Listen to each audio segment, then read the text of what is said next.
Hey everyone, welcome back to the channel. This is Proteincookiez here, and today I am reviewing this, the Logitech MX Keys. So after using this for work for quite some time, using it for everyday tasks, I'm going to talk about its design, the typing experience, its couple of features, battery life, and whether it is worth buying. So the first thing when you look at it is the design. The MX Keys, this keyboard here, has a very clean and minimal look. It's a very slim, very thin keyboard, but it does carry a good bit of weight, which is very nice for keeping it on your desk mat, on your desk without sliding around. So it is very solid. It's well built. It's made from aluminium, and you got bits of plastics and obviously for your keys, but the aluminium and the metal give it a nice bit of weight. It doesn't take up too much space considering it is a full keyboard with all your function row, your numbers and all the extras. So it is as small as it can be without feeling too small or too crammed. One thing I touched on already but I really do like is the metal top plate, which really does give this keyboard a sturdy feeling. Even though it is very slim, don't let that make you think that it's going to be a light and flimsy keyboard. It certainly is not.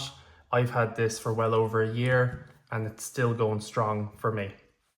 So the typing experience is honestly one of the biggest reasons to consider this keyboard.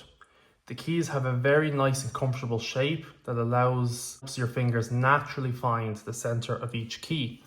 So I'll bring this up a bit closer, and if you look at the keys, they have this natural little dip in them, which is very, very useful, and it makes typing when you're not looking down at your keys, when you're obviously looking at your screen, it makes it that bit easier to type. Now, how does it feel? Well, it's smooth, it's quiet, but most importantly, it's precise. There's a nice bit of resistance on the keys, so you're not going to accidentally press them by resting your hand. But once you give that little bit of extra pressure, there's a nice little punch to them. They are very pleasing to type with. Now, these keys aren't mechanical.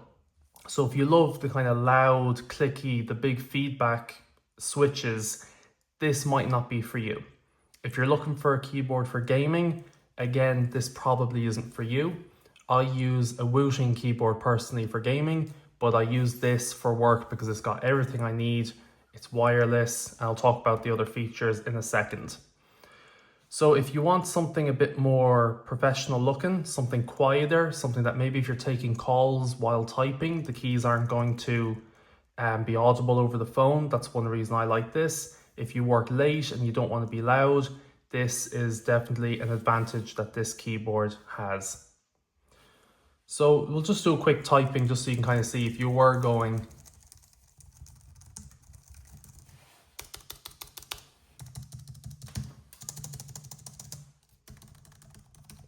So that's me typing pretty aggressive on this. As you can see, it's not a very loud keyboard.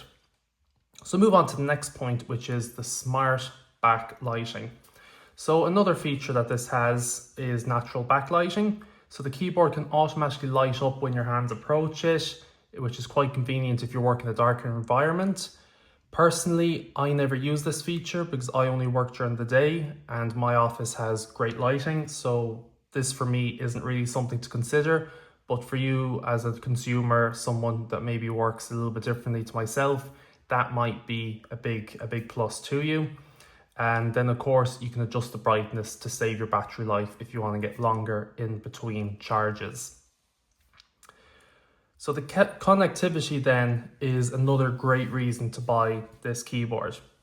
It can connect to multiple devices, which is very useful if you use maybe a laptop at work, then you want to move to a desktop or a tablet, which in my case, I'm moving from a tablet to a desktop. So I use this keyboard all the time and it switches very easily. You see you got your 3 buttons there. I actually have this turned off at the moment, but you can see you have your 3 settings there.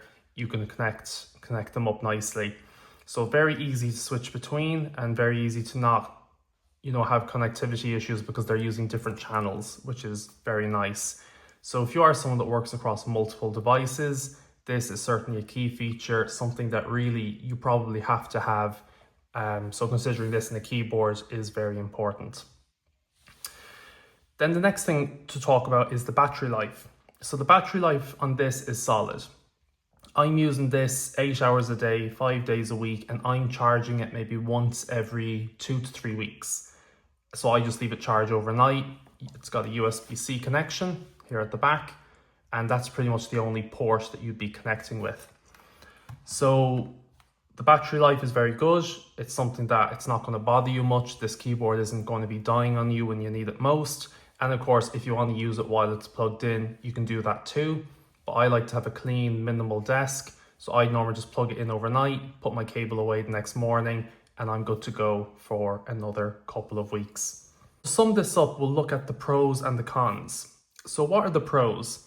So the main things we've touched on is the build quality. It really is excellent. The typing is comfortable and it's quiet. The backlighting, although I don't use it, it is useful, but the multi-device connectivity is very, very convenient and very important for many professionals. On the downside, there's not too many downsides on this. It's more a preference thing or what you actually want in a keyboard. If you're looking for something very cheap, maybe you're very budget conscious, although you can get a great sale at the moment on this, and I'll put it up on the screen so you can see the price on Amazon. I'll leave that there for a second. But you can certainly get cheaper wireless keyboards. So it's not the most expensive on the market. I think it's very good value, but if you want something cheaper, there are other alternatives. The other thing to consider is that if you like mechanical keyboards, if you like something with a bit more feedback, this probably isn't the keyboard for you. This is actually a very soft and a very quiet keyboard, which for me in the workplace, I love. But if I'm at home and I'm using, my Wooting keyboard, my mechanical keyboard, I much prefer that for games, for my personal use. But in an office setting, I do think this is bang on the money, exactly what you want. So my quick verdict on this, Logitech MX Keys is an excellent keyboard. It's very good for productivity. It's very good for everyday professional use. It is comfortable. It is premium with this metal. It's quiet and it is packed with the necessary features that you could need. So if you do spend a lot of time typing, you want something reliable, something with a good name, something with a lot of good reviews, you can look at many different reviews on this keyboard and get good feedback. Well, then it's definitely worth investing in this and getting it. But certainly do consider this when you're looking at other alternatives. I want to thank you very much if you watched this far. Please do consider leaving a like or subscribe to the channel. I'm starting out, this is all new, but I'm trying to get through all the tech that I use in my personal life and trying to give good feedback on all them. So if there is something you'd like to see or if this video is useful to you, please let me know and have a great day.